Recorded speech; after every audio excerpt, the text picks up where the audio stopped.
건축법은 뜬구름 잡는 그런 느낌도 드시겠지만 큰 흐름 잡아 놓으시고 그 큰 흐름이 왜 잡히는지를 이해해 놓으시면 나머지는 쉽게 좀 진행되실 수가 있으실 겁니다. 그래서 그래서 아마 이 건축법부터는 약간 신경 써가지고 복습해 나가시게 된다고 하면 3월달에 4월달에 모의고사 보게 되었을 때 어느 정도 점수가 나오시게 됩니다. 개발법하고 도정법에 대해서는 많은 시간이 좀 필요하실 테지만 국토계획법은 어차피 4주에서 5주 정도까지 수업하고 있기 때문에 어느 정도 좀 나오실 수 있을 거예요. 여기 건축법, 주택법에 대해 조금 신경 쓰시면서 계속 반복해 보시면 모의고사라 할지라도 좋은 점수 나오시게 될 겁니다. 그래서 이 건축법과 주택법은 꼭 한번 복습해 주시고 복습했을 때 실력이 많이 늘어나는 것을 느낄 수 있습니다. 그래서 좀 많이 시간을 배려해 주셔야 됩니다. 이번 시간은 494페이지의 건축물, 건축 등을 함께 살펴봅니다. 바로 건축 절차에 관한 사항입니다. 우리가 지금까지 각종 도시군 계획 사업을 주도하는 자를 시행자라 했고 그 시행자는 개별법의 일정한 인허가 절차를 거침으로써 그 도시군 계획 사업을 했었습니다. 여기 건축법에서는 주택이나 상가를 만드는 것으로서 그 주택을 만드는 자를 이 법에서는 건축주라 표현하게 됩니다. 시행자가 건축법에서는 건축주가 되게 됩니다. 이러한 건축주는 건축 허가에 필요한 다양한 준비를 하고 허가권자에게 건축 허가 받도록 되어 있는데 저 건축주는 건물 건축하기 위해 필요한 설계 도서를 마련하게 됩니다. 보통 설계 비용은 1제곱미터당 15만 원 정도를 달라고 합니다.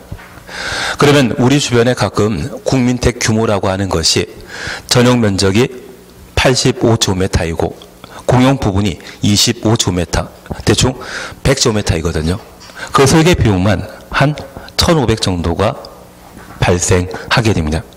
특히 대통령 선거할 때쯤이면 무허가 건축물을 양성화하는 절차를 허용하게 되는데 그 무허가 건축물에는 원래 설계도면이 없습니다.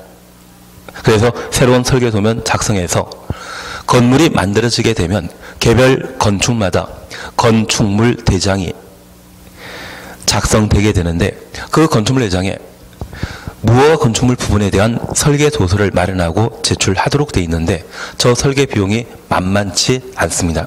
그래서 간혹 부동산 중개업소에서는 특정 건축사와 연결되어 한 2,500만 원 정도 주면 무허가 건축물을 양성화시켜주는 작업을 하게 되는데 건축사에 지급하는 설계 비용 한 2천만 원 정도이고요. 중개업자가 한 500에서 1,000만 원 정도를 가지는 것으로 안분하게 됩니다. 그래서 나중에 기회 닿으시게 된다면 좀 능력 있고 유능한 전직시청에서 건축과 공무원 일하시던 분이 나오셔가지고 만들어 놓은 설계사무소가 있다고 하면 친분을 가져주시는 것도 괜찮으십니다. 그리고 이러한 건축주가 건물 만들고자 한다고 하면 대지에 대한 소유권과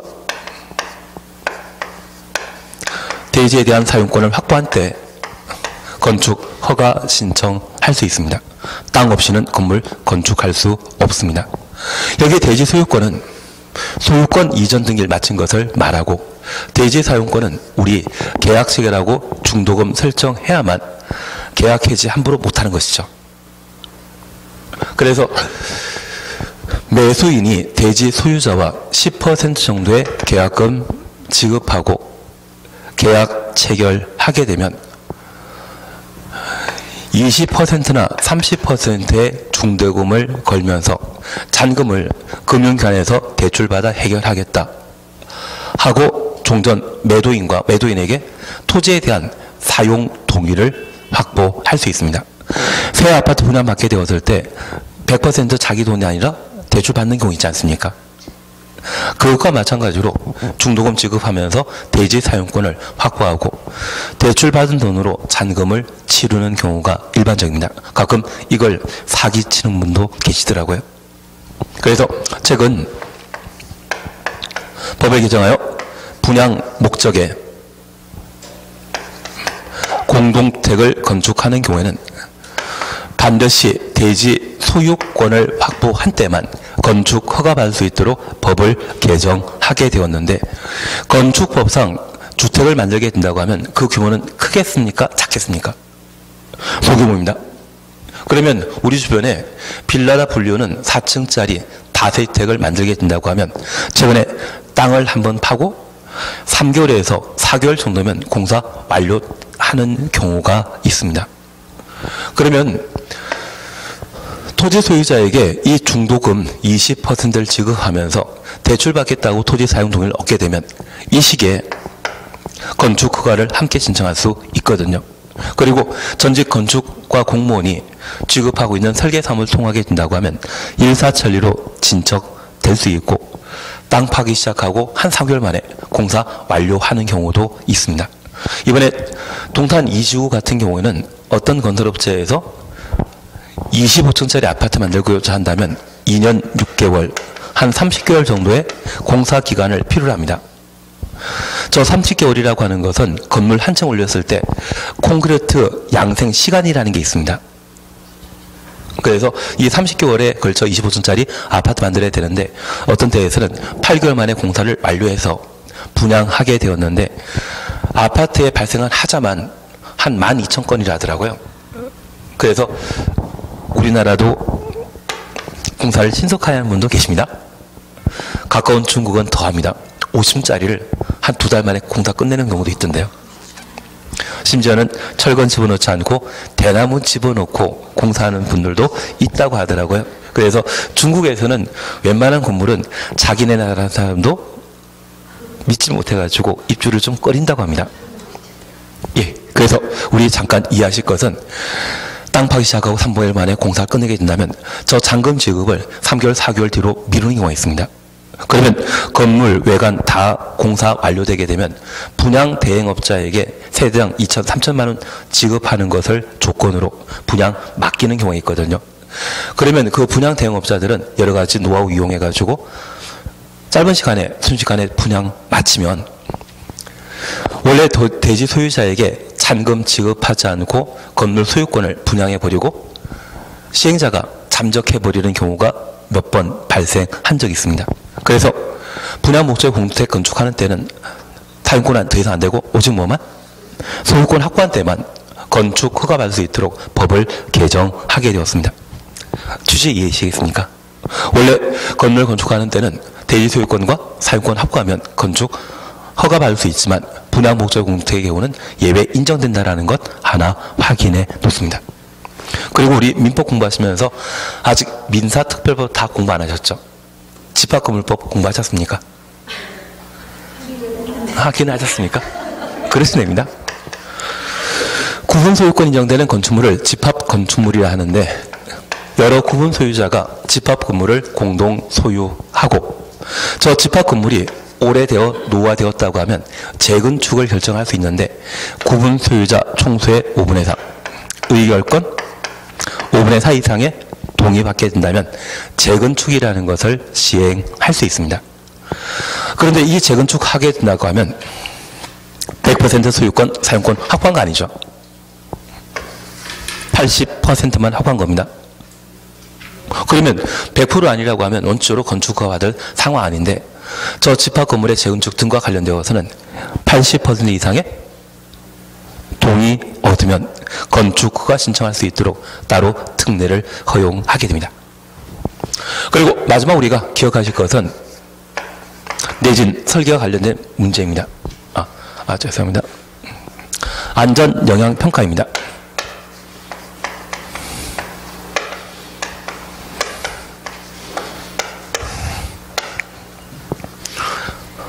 여기 안전영향평가와 관련되어서는 최근 서울 같은 경우는 초고층 건축물이 많이 만들어지게 되는데 그 초고층 건물을 만들게 되면 제1호텔도로 이해해 주십니다. 그 건물 건축하는 대지가 그러한 건물 모계를 제대로 지탱 못하는 경우가 있습니다. 그래서 싱크홀 현상이 발생하거나 또는 석촌호수에 물이 좀 줄어드는 그런 현상을 보인 적 있는데 그 대지가 그런 무게의 건물을 지탱할 수 있는지 파악하기 위해 안전영향평가를 실시하도록 되어 있습니다. 저 안전영향평가 대상은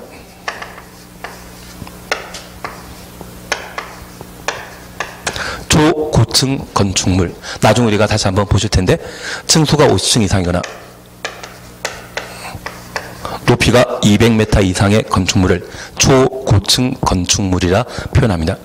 일반 건물의 층고는 높이 4m를 한 층이라 했습니다. 50 곱하기 4하면 200 나오죠. 이런 규모 이상이라고 하면 초고층 건축물이고, 이러한 건물을 건축하게 되었을 때 그 대지가 제대로 태생할 수 있는지 확인코자 안전영향평가를 실시하게 됩니다. 그리고 연면적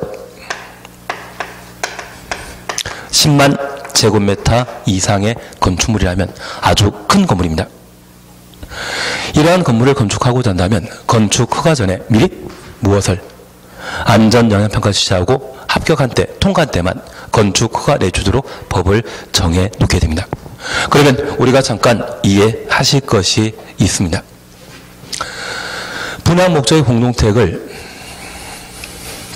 건축하게 되면 소유권 반드시 확보해야 되죠. 그리고 두 번째, 집합 건축으로서 여러 소유자가 공동 소유하고 있다면 80% 이상의 동의 받음으로써 건축 허가 받을 수 있는데, 그러면 반대하는 20% 놔두고 집합 건물 재건축할 수 있다? 아파트가 만약 100세대 같은 평형이라고 하면 80세대가 동의해서 아파트에 대한 재건축하고자 하는데 반대하는 20세대 놔두고 나머지 8세대만 재건축할 수 있다? 불가능합니다. 그러면 이분들 극구 반대한다고 하면 그들의 소유권을 취득해야만 제대로 공사할 수 있지 않겠습니까? 그래서 건축 허가 받은 이후에 매도 청구라는 것을 할 수 있습니다. 여기 매도 청구는 너 것 팔아라가 매도 청구입니다.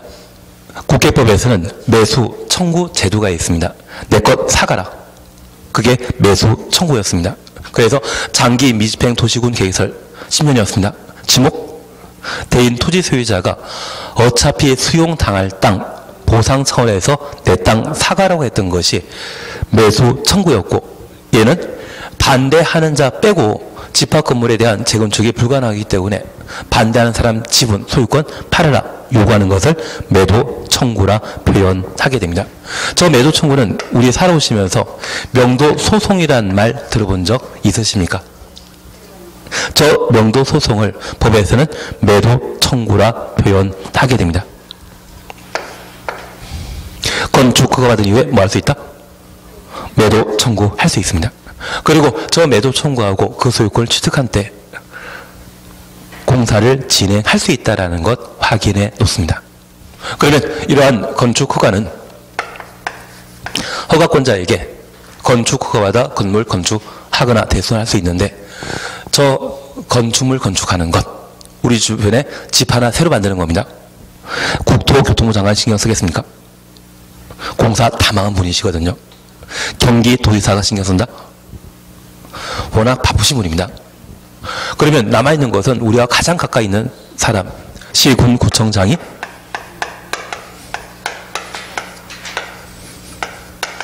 건축 허가권자가 되게 될 겁니다. 다만 시군구청장이 원칙적인 건축 허가권자인데 예외적으로 특별시장과 광역시장을 건축 허가권자로 인정하는 경우가 있는데, 저 특광이 건축 허가권자일 수 있는 경우 한번 확인해 주셔야 됩니다. 그리고 두 번째 우리 봐주실 것은, 건축 허가 받을 대상은 건축물을 건축하거나 대수선하려는 자는 건축물의 안전성을 고려해서 미리 허가권자의 건축 허가 받도록 되어 있습니다. 다만 저 건축 허가 시에는 건축사에게 설계 도면 작성을 의뢰하도록 되어 있는데 설계 비용이 만만치 않거든요. 그래서 저 설계 비용을 줄여주기 위해 경미한 건축물에 대해서는 건축 신고하고 건축물을 건축하거나 대수선할 수 있도록 허용하고 있습니다. 그래서 이 건축 신고하고 건축물을 건축 대수선하게 된다면 규모 크다 작다.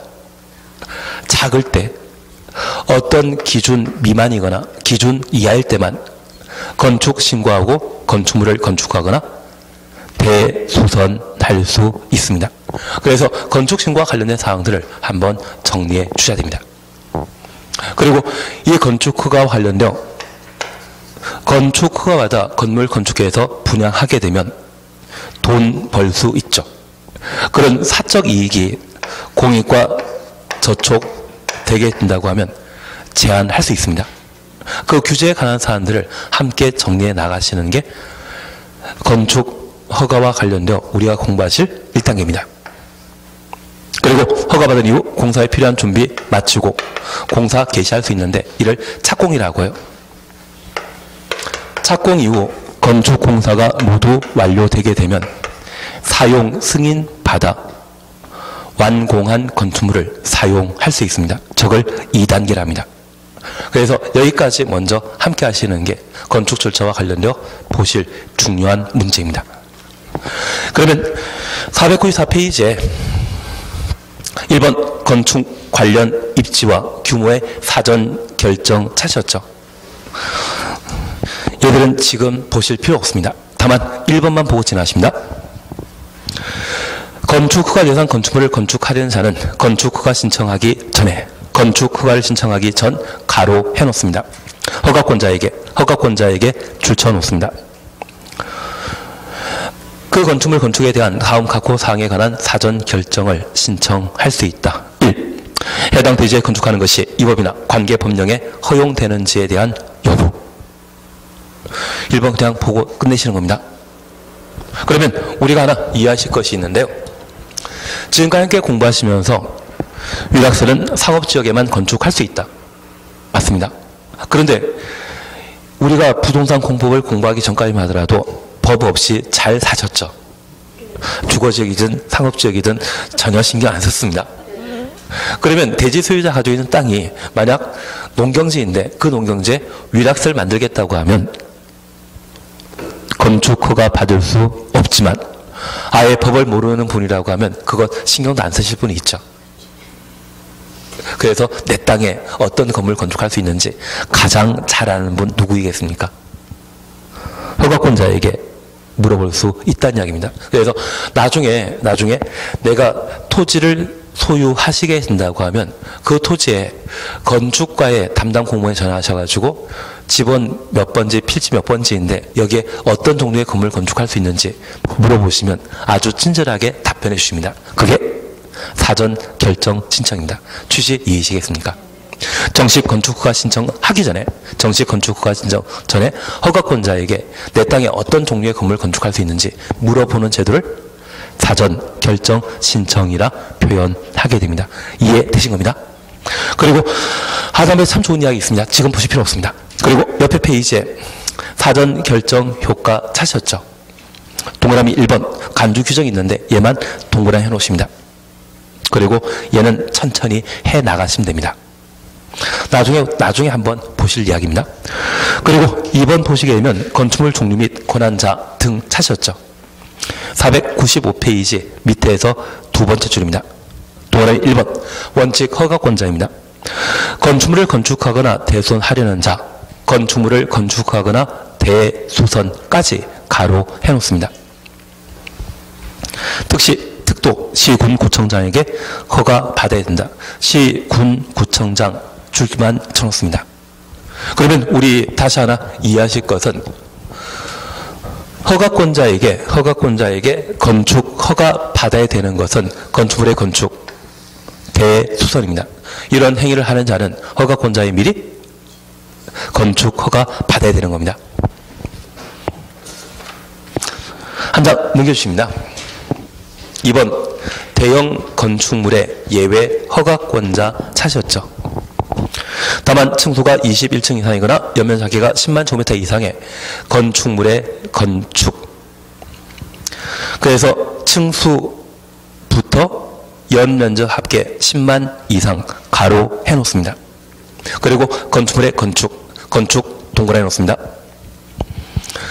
특별시나 광역시에 건축하려면 특별시, 광역시 출처 놓습니다. 특별시장이나 광역시장에 허가 받아야 된다. 특별시장, 광역시장에 허가 가로 해놓습니다. 다만 다음 각호 하나에 해당되는 건축물의 건축은 제외한다. 1. 공장, 2. 창고. 1번, 2번 묶어놓습니다. 그러면 잠깐 구분해 주실 것이 있는데요.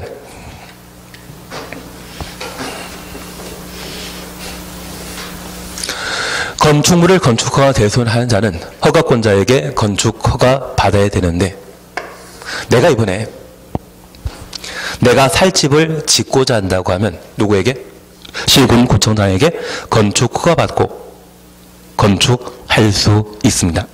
내 집이 아주 오래되고 낡아서 비가 줄줄 새거든요. 대수선이 필요한 경우가 있습니다. 그런 대수선 하는 때에도 시군 구청장에게 허가받고 대수선할 수 있습니다. 그런데 특별시장, 광역시장은 원칙적인 허가권자이다, 예외적인 허가권자이다. 예외적인 허가권자로서 저 예외가 적용되기 위해서는 예외가 적용될 수 있는 상황, 예외 조건이 형성되어야 됩니다. 우리가 민법 공부하시면서 개인과 개인 사이의 법률 행위에 대해서는 민법을 적용하고 있지만 법률 행위의 당사자가 상법을 적용받고 있는 상인이라고 하면 민법 적용하는 것이 아니라 상법을 특별법으로 우선 적용하도록 되어 있습니다. 그래서 상법을 적용받는 상인이라고 하는 전제 조건이 갖춰지게 되면 일반법이 아닌 특별법을 우선 적용하게 되는데, 민법 공부하면서 특별법 우선 적용 들어본 적 있으십니까? 예, 그러면 그 특별법은 예외시에 적용되는 상황이라는 걸 이해해 주셔야 됩니다.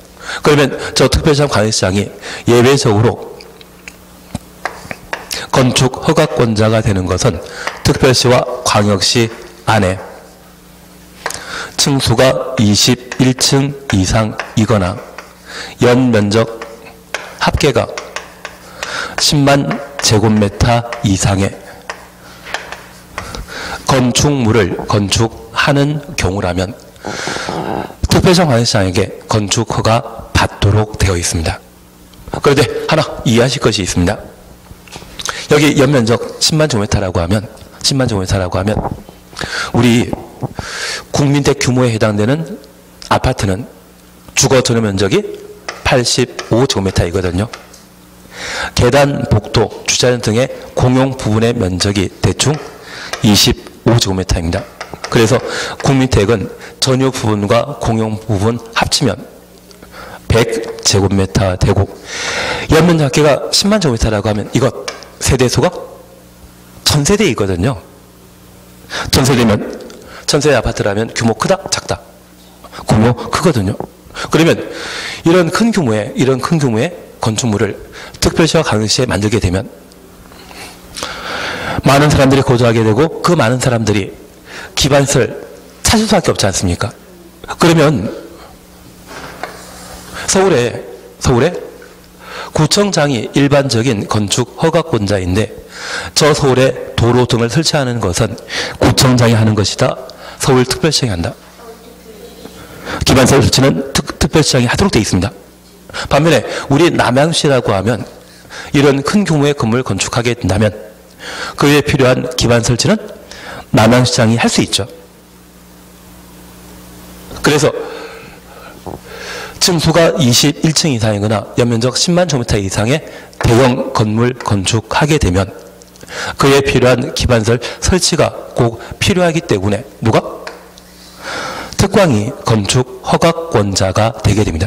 그러면 장소, 특별시, 광역시 규모 21층 이상이나 연면적 10만 건축, 신축, 증축, 개축, 재축, 이전 그 건축 행위를 하게 된다고 하면 특별시장과 광역시장에게 건축 허가 받도록 되어 있는데, 최근 서울 송파에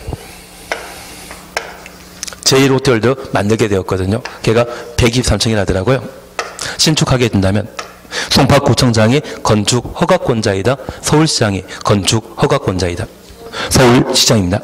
그리고 이 서울 송파에 이러한 규모의 건물을 대선하게 된다면 서울시장이 건축 허가권자이다. 송파구청장이 건축 허가권자이다. 지금 뭐만?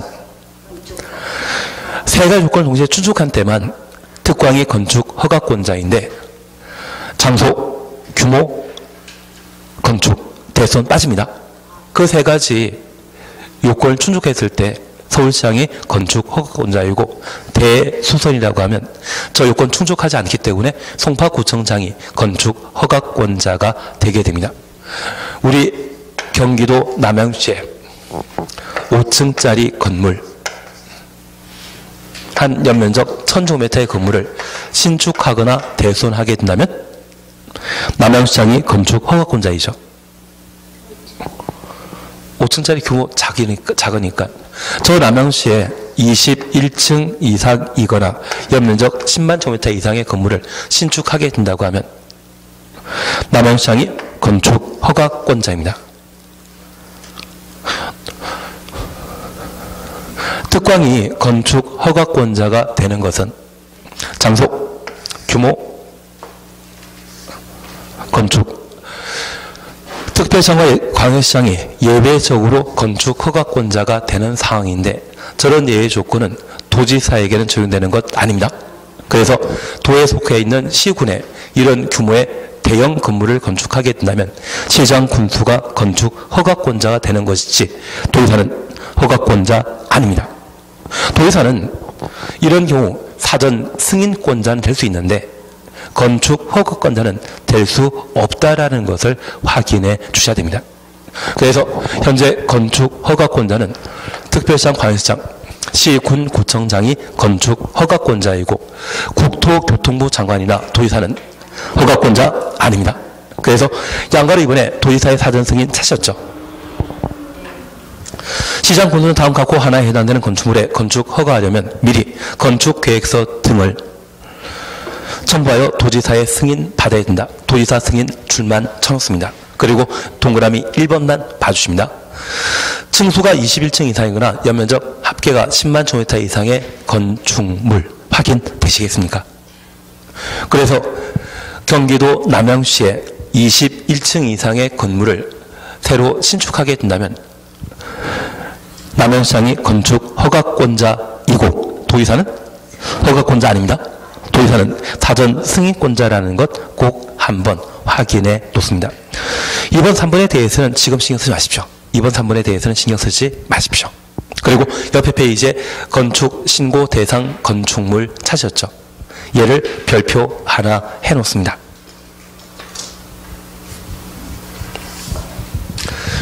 27회 때는 496페이지 동그라미 2번에 시험에 나왔거든요.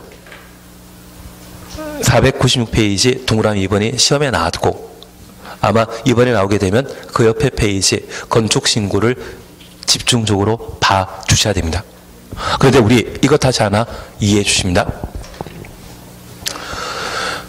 건축 허가 대상은 건축물에 대한 건축 대선이 건축 허가 대상인데 건축 허가 받고 건물을 건축하거나 대선하고자 한다면 건축사에게 설계 도면을 의뢰해야 되거든요. 설계 비용 만만치 않습니다. 그리고 공사 도중에 건축사 등을 공사 감리자로 선정해서 설계 도면대로 공사가 이루어지는지 확인받도록 되어 있는데 감리자 선정 비용도 만만치 않습니다. 그러면 모든 건축물을 건축하는 자가 그런 비용 부담하라고 하면 서민들은 자기가 살 집 제대로 못 만들죠. 그래서 경매한 건축물에 대해서는 그 설계 비용과 감리 비용 부담을 들어주기 위해 건축 신고하고 건축하거나 대수선할 수 있는 겁니다. 이해되시겠습니까? 그러면 저 건축허가 대상 중에 경매한 것에 대해서는 건축 신고하고 건축 대수선할 수 있는데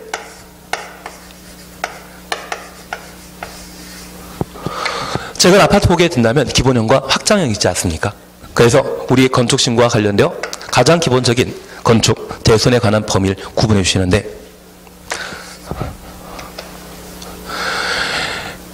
건축 신고하고 건축할 수 있는 것은 연 면적 합계가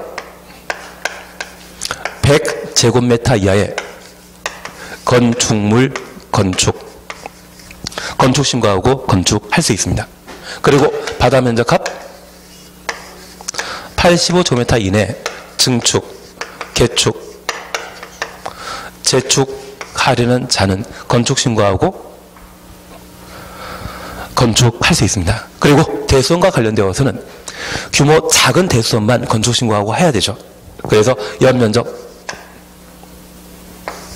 200제곱미터 미만 이고란 말은 엔드 개념입니다.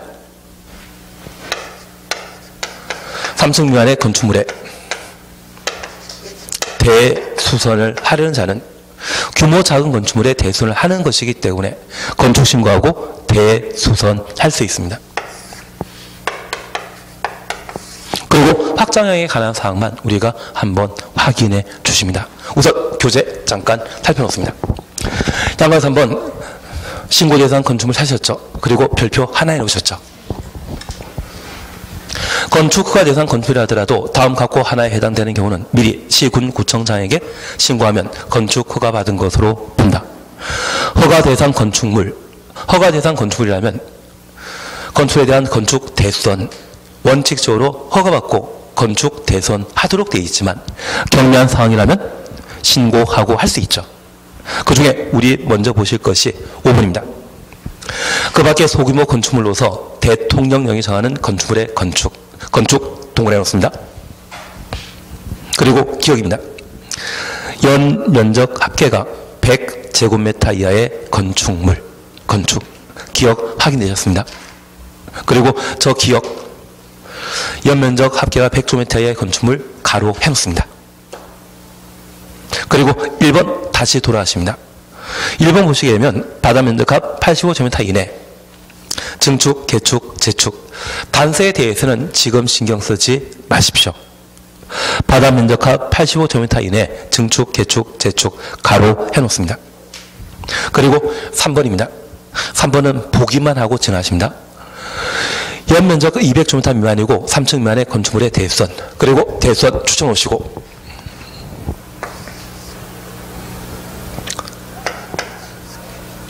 아홉 개 전부 9개 모두라고 해놓습니다.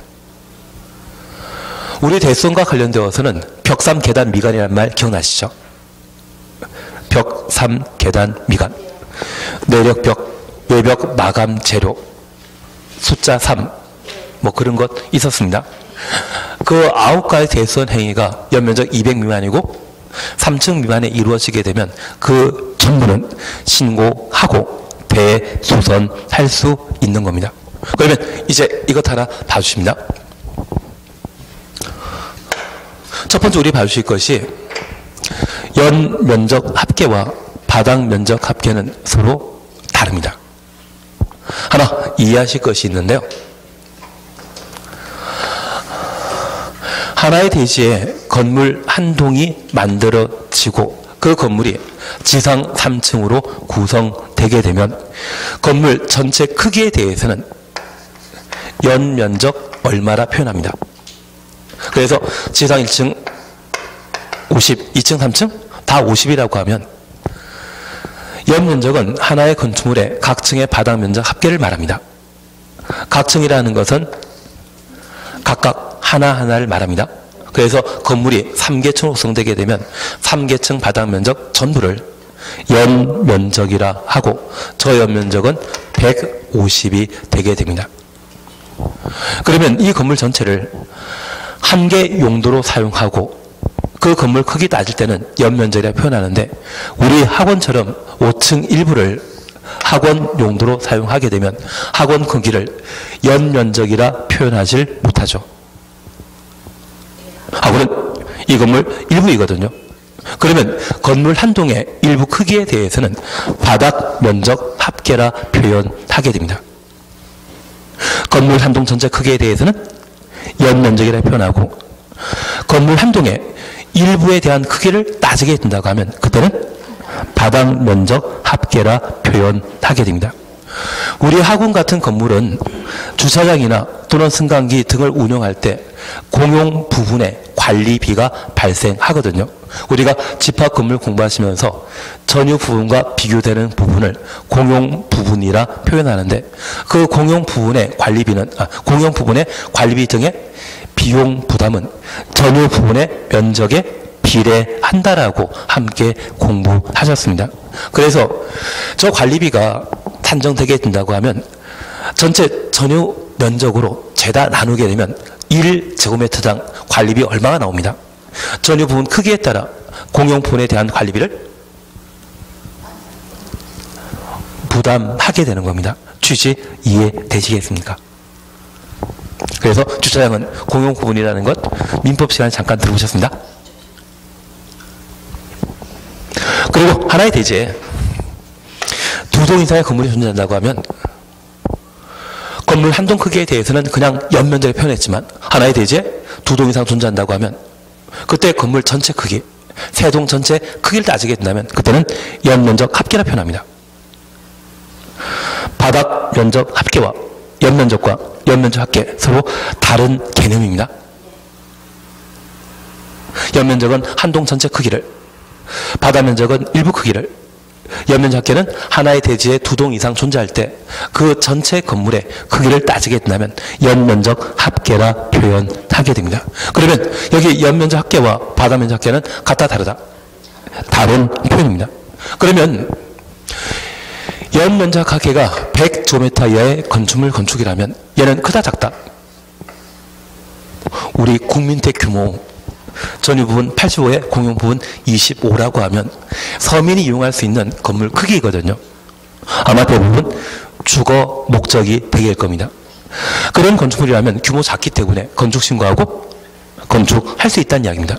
그렇게 함으로써 설계 비용과 감리 비용 부담을 덜어주게 된다고 하면 건축주는 자기가 살 집을 쉽게 만들 수 있겠죠. 그리고 두 번째입니다. 여기 바닥 면적하 85제곱미터 이내 증축, 개축, 재축. 그러면 하나 이해하실 것이 있습니다. 대지 면적이 100제곱미터인데 이곳에 80제곱미터의 1층짜리 건물을 새로 만들었다고 하면 나는 연면적 80제곱미터 신축했다, 이 말 할 수 있습니다. 이 건물을 5년 정도 사용하고 2층을 50제곱미터 축조하게 되었다면 연면적 50 증축했다입니까? 바닥 면적 합 50 증축했다입니까? 바닥 면적 합입니다. 그러면 본문 표현 속에 바닥 면적 합계로 시작하는 것은 대지 안에 기존 건물이 존재하는 것을 전제하는 의미이거든요. 신축이란 말은 사용할 수 있다 없다? 없습니다. 그래서 바닥 면적합 85제곱미터로 시작하게 된다고 하면 증축, 개축, 재축, 신축이란 말 사용하지 못하고 85제곱미터 이하라고 하면 경미한 조건에 해당되기 때문에 건축 신고하고 증축, 개축, 재축 할 수 있다는 이야기입니다. 취지 이해되시겠습니까? 그래서 우리가 지금 이해하실 것은 어느 규모 이상 초과하게 된다고 하면 규모 크기 때문에 건축 허가 대상이고, 어느 규모 이하 미만이란 말 쓰게 되면 규모가 경미하기 때문에 건축 신고하고 건축할 수 있는 겁니다. 이해되신 겁니다. 그리고 두 번째 우리 이해하실 것이 있습니다. 여기 연면적 200제곱미터 미만이고 3층 미만의 건축물의 대수선 미만의 말 쓰게 되면 규모 작은 것이죠. 그 규모 작은 건축물의 대수선이라면 비용 부담 없이 신고할 수 있다는 이야기입니다. 이제 요걸 봐주십니다. 우리 교재 잠깐 확인해 주실 것이 있습니다. 2번 찾으셨죠? 국회법에 따른 관리적, 농림적, 자연환경보전지역 관농자입니다. 관리적, 농림적, 자연환경보전지역 가로 해놓습니다. 연면적 200제곱미터 미만이고 3층 미만의 건축물 건축, 연면적 200 미만이고 3층 미만의 건축물 건축 가로 해놓습니다. 다만 다음 항목 하나에 해당되는 구역에서의 건축은 제외한다. 제외한다 추천습니다. 기역 지구 단위 계획구역입니다. 줄. 그리고 리언의 A 방제지구 추천습니다. 방제지구 줄쳐 놓습니다. 그리고 B. 붕괴 위험지역. 그냥 눈으로 보고 마십니다. 지금 490페이지에 건축신고와 관련되어 박스 속에 2번입니다. 그러면 이제 요걸 하나 보시는데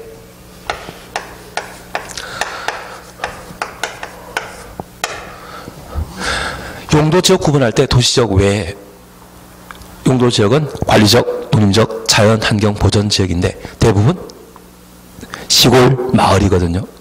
저런 시골 마을에는 농민이 거주하시는데 그 농민이 사용하기 위한 건물, 농가 주택이 될 겁니다. 저 관농자의 연면적 200제곱미터 미만이고 3층 미만의 건축물, 건축은 건축신고하고 할 수 있다는 이야기입니다. 원래 연면적 합계가 얼마? 100제곱미터 이하의 건축물, 건축은 건축신고하고 할 수 있지만 어디만큼은? 관농자라고 하는 단서 조건 달게 되면 200 미만이고 3층 미만 건축물, 건축은 건축신고하고 건축할 수 있는데 여기 연면적 200 미만이라면 대충 60평 정도입니다. 그리고 3층 미만이라면 2층짜리 말하거든요. 그러면 시골 방문하시게 되면 1층은 농기구 보관하는 용도로 사용하고 2층만 가정집으로 사용하는 농가주택이 꽤 많습니다. 관농자라고 하면 그 시골 농민들이 돈 별로 없지 않겠습니까? 그런 분들을 위해 연면적 200 미만이고 3층 미만만큼은 건축신고하고 건축할 수 있다는 이야기입니다. 다만 이러한 건축물을 건축하는 장소가 지구 단위 계획구역, 방제지구, 설마 붕괴 위험지역은 내지 않습니다. 여기 방제지구나 지구 단위 계획구역은 우리 시험 범위에 국토계획법이 있거든요. 그래서 얘는 시험에 나올 수 있습니다. 그러면 이러한 건축물을 지구 단위 계획구역이나 방제지구에 건축하게 되면 건축신고 대상이다 제외시킨다. 제외시키면 얘는 건축 허가 받아란 이야기입니다. 그러면 우리 다산 지구 있죠. 별내 지구 진접지구 있었습니다. 그 지구 단위 계획구역은 기후 단위 계획구역은 기환경을 고려하여 도시의 난개발 현상을 방지할 목적으로 아주 세부 단위로 충분한 기반시설 설치에 관한 계획을 수립하고 개발하는 곳이 지구 단위 계획구역이었습니다. 지금 당장 아니지만 그 개발 사업이 완료되게 되면 걔는 도시로 바뀔 땅이죠. 도시로 바뀔 땅이라고 하면 그때만큼은 건축 허가받고, 다만 우리 이것 하나 잠깐 이해해 놓습니다. 여기 지구 단위 계획구역에 이런 규모의 건물을 건축하게 되면 건축 허가받아야 되는데 저 지구 단위 계획구역에 우리 기본형 기억나시죠? 지구 단위 계획구역의 기본형 기억나시죠? 연면적 합계가 100제곱미터 이하의 건축물 건축.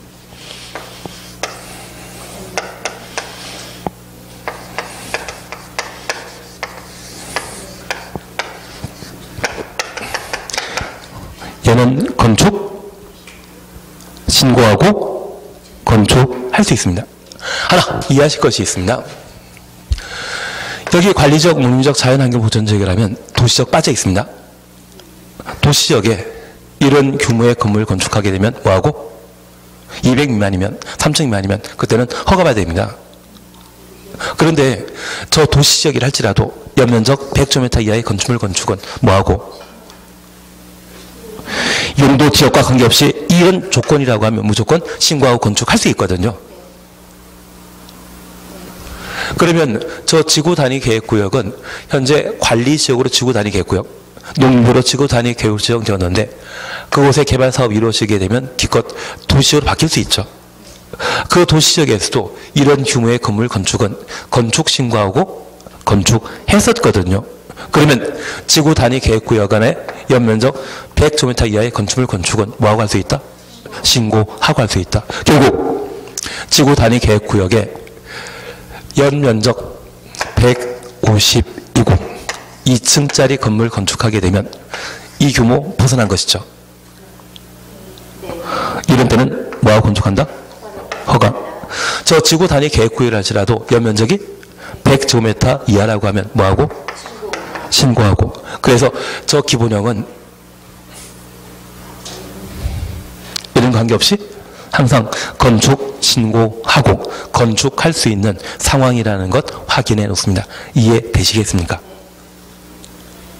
그래서 우리 기본형을 꼭 한번 잡아놔야 됩니다. 그리고 두 번째입니다. 우리 5번에 니은 찾으셨죠? 건물 높이를 3m 이하 범위 내 증축하는 건축물 확인되시겠습니까? 3m 이하. 하나 이해하실 것이 있는데, 건축법상 일반적인 건물 층고는 일반적인 건축물의 층고는 4m입니다. 제 생각에 얘는 1962년도에 제정한 건축 법령인데, 그 당시에 높이 4m 이상 증축하게 되면 층이 달라진다고 생각하셨고, 그 당시 개념에는 4m 미만이라는 것을 이번 만드신 분이 생각을 못 하셨나 봅니다. 4 바로 아래는 무엇? 그냥 3이라 생각하셔가지고 3m 이하라고 하면 층수가 바뀌지 않기 때문에 걔는 경미한 증축행위로 보자 판단하셔서 3m의 증축에 대해서는 건축신고하고 증축할 수 있도록 해놨습니다. 아마 제 생각에는 이분 수학 잘하셨겠, 아니 수학이 아니라 산수 잘하셨겠습니까? 못하셨겠습니까? 만약 산수를 잘하셨으면 이분 법대 안 가시고 의대 가 계실 것 같은데요. 그래서 일반적인 층고는 4m이기 때문에 그 4m에 못 미치는 게 이분께서는 3m를 생각하셔가지고 3m 이하의 증축은 건축신고가 할 수 있다. 이게 우리 입장에서는 참 이상한 내용이거든요. 그래서 출제하는 분들이 주로 출제하시는 게 3m 이하 증축이더라고요. 한번 확인만 해놓습니다. 그리고 동그라미 리얼 찾으셨습니다. 국토의 개미 이용에 관한 법률에 따른 공업지역 줄만 쳐놓습니다. 등에 건축하는 2층 이하의 건축물로서 연면적 합 500제곱미터 이하의 공장, 2층 이하의 건축물로서 연면적 합계가 500제곱미터 이하의 공장, 거기까지 가로 해놓습니다. 그런데 우리 그냥 재미로 들어주시는데 닭공장이라는 곳 들어본 적 있으십니까? 닭공장. 닭을 가공하는, 예, 닭공장. 예. 그러면 이제 그 닭공장이 기억나신다고 하면, 공장은 원래 어디에 만들어야 됩니까? 공업지역에. 그리고 우리 공장도 있겠죠. 예, 그게 되겠으면 연면적 500제곱미터 이하이고 2층 이하이가, 오리 공장 동의하셨으니까 이제 연면적 500제곱미터 이하이고 2층 이하의 공장 건축은 뭐하고 할 수 있다? 건축 신고하고. 황당무계한 일을 겪었습니다. 예. 하여튼 오리 공장하면 오리, 공장하면 오리. 500제곱미터 이하이고 2층 이하라고 하면 건축 신고하고 할 수 있다. 그렇게 파악해 놓습니다. 그리고 이제 4번만 보시면 됩니다. 주요 구조 배치 없는 등의 대통령이 정하는 대수선 찾으셨죠? 기업부터 비업까지 보시게 되면 비업 앞에다가 6, 총 6개입니다. 우리 대수선과 관련되어서는 총 몇 개? 9개. 대수선은 9개입니다. 근데 여기에서는 몇 개? 6개. 그러면 다시 봐줄 게 있습니다. 주요 구조 해체 없는 등의 대통령령으로 주요 구조부 해체 없는 등의 대통령령까지 가려놨습니다. 그러면 대통령이 정하는 대수선에 대해서는 건축신고하고 대수선을 할 수 있는데, 기업부터 비업이라고 하면 총 몇 개? 6개입니다. 내력벽의 면적을 30m 이상 수선하는 것, 수선 동그래 놓습니다. 기둥, 보, 지붕틀 3개 묶어 놓습니다. 3개 이상 수선하는 것, 방화벽 등을 수선하는 것, 주계단 등을 수선하는 것 6개 있는데, 우리 이것 약속되시죠? 허가권자에게 건축 허가 받고 할 수 있는 행위는 건축 대수선인데, 신고하고 할 수 있는 것 건축 대수선입니다. 그러면 연면적 200제곱미터 미만이면 60평 이하의 건물로서 2층짜리 건물에 이루어지는 대손이라고 하면 죄다 뭐하고 할 수 있다? 신고하고 대손을 할 수 있는데 200 이상이거나 3층 이상의 건축물에 대손하게 되었을 때 건축 신고할 수 있는 것은 몇 개? 6개만. 그러면 지금 안 나와 있는 세 가지 수선 행위는 세 가지 수선 행위라면 건축 허가 대상이 되게 됩니다. 그러면 첫 번째 우리 기억하실 것이 건축물 내벽 마감 재료를 벽면적 30제곱미터 이상 수선하는 행위는 건축 허가 대상인데 외벽 마감 재료 30m 이상 수선하게 된다면 화재 발생 시에 화재와 관련된 안전에 큰 위험 발생할 수 있죠. 그만큼은 건축신고 대상이다, 허가 대상이다, 허가 대상이 되게 됩니다. 그리고 다가주택과 다세대 주택은 빌라인데 그 빌라의 경계벽을 수선하는 행위라고 하면 저 경계벽을 쉽게 수선함으로써 세대수 주차장 확보하지 않고 늘릴 수 있죠. 주차장 문제가 큰 사회적 문제가 대들 수 있기 때문에 이 행위만큼은 건축 허가 대상이 되게 되는 겁니다. 그리고 마지막으로 경관지구 안에 건축물의 외부형태 탐장 명령. 저 경관지구는 한옥마을이었고 그 한옥의 외부형태를 건축신고하고 외부형태 변경할 수 있다면 다음 세대에 물려줄 한옥 남아나지 않습니다. 우리가 이해하시길 건축 허가와 건축 신고를 비교하게 되면 신고는 아주 쉽게 절차 진행할 수 있는 사항일 겁니다. 그러면 경관지구 안에 한옥을 쉽게 건축 신고하고 양호로 바꿀 수 있다고 하면 다음 세대에 물려줄 한옥 남아나지 않고 다음 세대에는 한옥 볼 수 없는 상황이거든요. 그러면 이 세 가지는 뭐하고? 허가받고 해야 되는 겁니다. 다만 하나 다시 여쭙게 있습니다. 만약 1층짜리 이고 연면적 100제곱미터 200 미만입니다. 경관지구 안에 한옥을 외부 형태 변경하고자 한다면 뭐하고? 신고하고 1층짜리 아니 2층짜리 건축물로서 연면적 100제곱미터의 건물 외벽 마감 재료 30제곱미터 이상 수선하게 된다면 규모 작기 때문에 얘는 특별한 경우이죠. 그래서 이런 규모 초과하는 경우에 우리 6가지 사항에 대해서는 뭐하고? 신고하고 할 수 있고요. 예, 세 가지는 안 보였습니다. 내력벽 30m 이상 수선하는 것 신고하고 대수는 할 수 있는 겁니다. 기둥, 보, 지붕틀 3개 묶어 놓으셨죠. 각각 3개 이상 수선하는 것은 신고 사항이고 방화벽 수선하는 것 신고 사항이었습니다. 주계단, 피난계단, 특별 피난계단 수선하는 것 신고 사항. 그래서 우리가 기억하실 것은 연면적 200 미만이고 3층 미만의 건축물의 대수는 규모 작은 건물의 대수는 죄다 뭐하고 할 수 있다?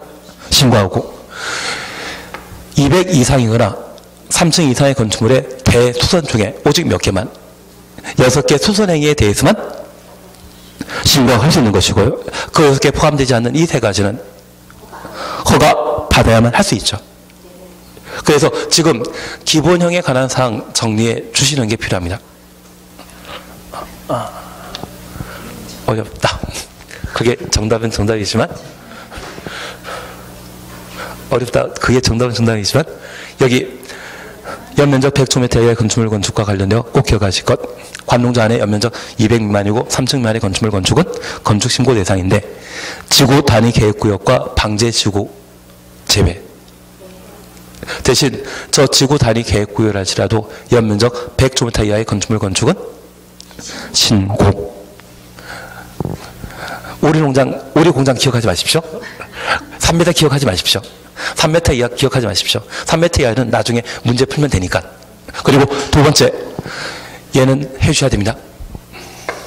여기 대수성과 관련되어 우리 기억하실 것, 연면적 200 미만이고 3층 미만의 건축의 대수는 모두 건축 신고할 수 있는데 200 이상이거나 3층 이상의 건축물의 대수선 6가지만 신고사항이죠. 외벽, 마감재록, 다세 다각도의 경배역, 경관지구 이 3가지에 대해서는 수선 행위가 이루어진다 할지라도 허가 대상이라는 것만 확인해 놓습니다. 그래서 총 대수선 종류는 몇 개이다? 9가지인데 9개 중에 6가지 사안에 대해서만 신고하고 할 수 있는 겁니다. 한 장 넘겨주십시오.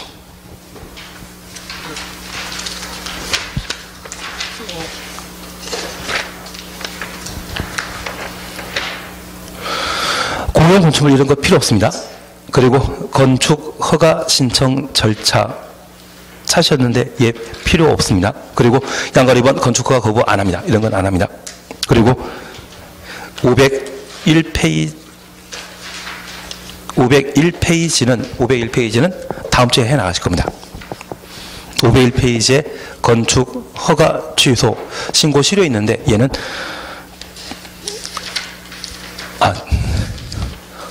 5분 정도 남았는데 얘는 다음 주에 하십니다. 건축 허가 취소 신고 실효는 다음 주에 하십니다. 그리고 문제 잠깐 보십니다.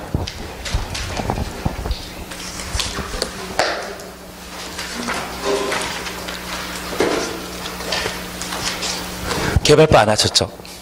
도시개발법 안 하셨죠? 예, 지난주에 건너뛰셨습니다. 저 개발구역까지만 잠깐씩 보고 지나가겠습니다. 우리 92페이지 잠깐 봐주시겠습니까? 92페이지 찾으셨죠? 1번 보시니 도시개발법령상 도시개발사업의 개발계획에 관한 내용에 해당되지 않는 것 찾도록 되어 있습니다. 1번 지구단위 계획, 2번 환경보존계획. 답은? 지구단위 계획은 실시계획 내용이지 개발계획 내용 아니죠. 그래서 우리 약속했습니다. 저 개발계획이 수립되고 도시개발구역이 지정되게 되면 도시지역 및 지구단위 계획 구역으로 지정된 것으로 본다. 그 말 기억나시겠습니까? 그래서 지구단위 계획은 실시계획 내용이라는 것만 꼭 한번 기억해 놓습니다. 그리고 이번에 대해서는 지금 신경 쓰지 않습니다. 그리고 3번 찾았습니다. 개발계획 하나 설명으로 틀린 것 찾도록 되어 있습니다. 1번 자연녹지지역은 도시개발구역 지정 후에 개발계획 수립할 수 있다. 원래 도시개발구역은 주30에 도시개발구역 지정하는 것이 일반적인 원칙인데 녹간 농자의 경우는 도시개발구역 지정했을 때 토지의 가격이 급등할 수 있고 구역 지정 후 개발계획 수립할 수 있죠. 그래서 1번 자연녹지지역은 구역 지정 후 개발계획 수립할 수 있는 곳입니다. 녹간 농자 기억나시죠? 그리고 제가 부탁드린 게 있습니다. 보전녹지지역은 도시개발구역 지정할 수 없다. 보전녹지지역은 도시개발구역 될 수 없다라는 것 기억해 놓습니다. 그리고 2번 개발계획에는 인구 수용 계획이 포함된다. 우리 약속하셨습니다. 저 개발계획에는 참 많은 내용들이 담기게 되는데 지구단위 계획은 포함 제외. 지구단위 계획 제외시킵니다. 개발계획에는 지구단위 계획 들어가는 거 아닙니다. 그래서 인구 수용 계획이든 이상한 이야기든 다 포함된다고 하면 일단 다 맞는 것으로, 개발계획에 지구단위 계획 포함시킨다고 하면 그것만은 틀린 지문입니다. 그리고 3번입니다. 임대택 건설 계획 등을 개발계획에 포함시킬 수 있다. 개발계획에 포함시키겠다고 하면 다 가능하다 생각해 주셔야 됩니다. 안 되는 것은 뭐만? 지구단위 계획만, 개발계획 내용 아닙니다. 그리고 4번입니다. 100만 주민타 이상의 도시개발구역에 대한 개발계획 수립할 때 해당 구역의 주거, 생산 등의 기능이 서로 조화 이루도록 노력해야 한다. 서로 조화 이루도록 노력해야 할 대상은 330만 주민타 이상, 100만이 아니라 330만 이상이었습니다. 100만은 공청의 필수 개최 대상이었던 것 기억나십니까? 그리고 5번입니다. 지정권자는 직접 도시개발 사업 시행자 요청받아 개발계획 변경할 수 있다. 개발계획 수립하는 자는 누구? 지정권자. 변경하는 자도 누구? 지정권자. 이해하신 걸로 알고 있겠습니다. 그래서 답을 4번으로. 대신 제가 부탁드릴 것은 개발계획 내용으로 별별 것을 다 드리다 하더라도 다 맞습니다. 딱 하나 들어가면 안 됩니다. 지구단위 계획. 개발계획, 지구단위 계획은 그 내용이 절대 될 수 없다라는 것 기억해 주시고, 두 번째, 녹간 농자라면 개발 용도입니까? 비개발 용도입니까? 비개발 용도. 그러한 곳이라고 하면 구역 지정 후 개발계획 수립할 수 있는 겁니다. 보존 녹지 지역은 된다, 안 된다? 안 된다. 그래서 나중에 뭐 하도업 쪽으로 해서 제2외곽순환도로 만들어지고 택지개발 사업, 도시개발 구역이 지정되게 된다고 하면 보존 녹지 지역의 땅은 미리 투자하시면 안 됩니다. 그것만 좀 주의하시면 되지 않을까 싶습니다. 그리고 옆에 페이지 도시개발 구역 있는데 2번만 보고 얘는 끝내실 겁니다. 2번만 보십니다. 국토교통부 장관이 도시개발구역 지정할 수 있는 경우 아닌 것 찾도록 되어 있습니다. 천국이 기억나십니까? 그래서 1. 국가 4. 천재지변 5. 둘 이상의 광역시, 대도시, 행정구역에 걸쳐 있을 때 당의 시장의 협의가 성립되지 아니한 경우 천국이 되신 겁니다. 그리고 2번입니다. 시장 군수 요청하는 경우 국토교통부 장관을 상대하는 자는 중앙행정기관장이 요청하는 것이지 시장 군수가 하는 거 아니죠. 그리고 3번입니다. 도시개발 사업 시행자 될 수 있는 정부 출연기관장이 정부 출연기관장 추천없습니다. 30만 제곱미터 이상, 30만 제곱미터 이상 추천없습니다. 국가계획 추천없습니다. 그래서 정부 출연기관장이 30만 제곱미터 이상으로 국가계획, 저 세 개 요건 갖추게 되면 국토교통부 장관에게 제안할 수 있죠. 천국이 기억나셔야 됩니다. 예, 들어는 본 적이 있습니다. 그래서 2번을 일단 답으로 해놓습니다. 3번 지금 보실 거 아니고 4번 보실 거 아닙니다. 그리고 얘들은 도시개발법은 저렇게 마무리 지으시고, 그리고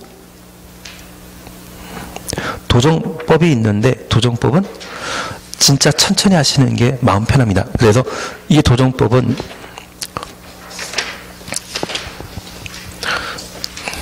제 생각에는 안 하시는 것도 괜찮은데 도정법은 안 하시는 분도 괜찮지 않을까 싶습니다. 나중에 도정법은 제가 알아서 문제 만들어 드리면 그쪽 위주로. 그리고 건축법 잠깐 봐주시겠습니까? 건축법 잠깐만 봐주십니다.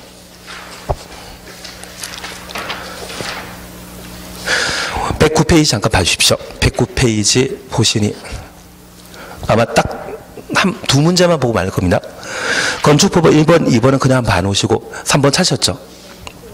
건축법령상 증축 개축에 해당되지 아니하는 것으로 대손행위로 볼 수 없는 것 찾도록 되어 있습니다. 내력벽 표면적 30m 이상 수선 변경하는 행위. 내력벽 30m 이상 수선 변경. 대수선입니다. 2번입니다. 건물의 전면부 창문 틀을 해체하여 변경하는 행위. 창문 틀을 해체 변경. 벽상 계단 미간에 없지 않았습니까? 2번 답입니다. 3번입니다. 기둥을 3개 수선한 행위. 대손입니다. 건설의 방화 구역에 의한 바닥 또는 벽을 증설 해체하는 행위. 대손입니다. 다세의 대개 세대 간의 주요 구조부인 경계벽을 수선하는 행위. 경계벽 수선, 대수선 맞죠? 그리고 면적 산적 등은 우리 교재 편찬에서 얘는 좀 우리 오늘 진도 나간 거 아니거든요. 그래서 이건 그냥 지나가시고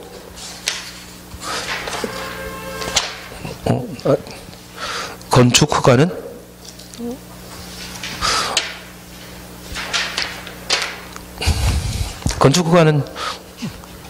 다음 주에 봐야 됩니다. 진도 안 나갔습니다. 아직 건축허가 진도 다 못 나가가지고 다음 주에 봐야 될 것 같습니다. 오늘 여기까지 좀 하도록 하겠습니다.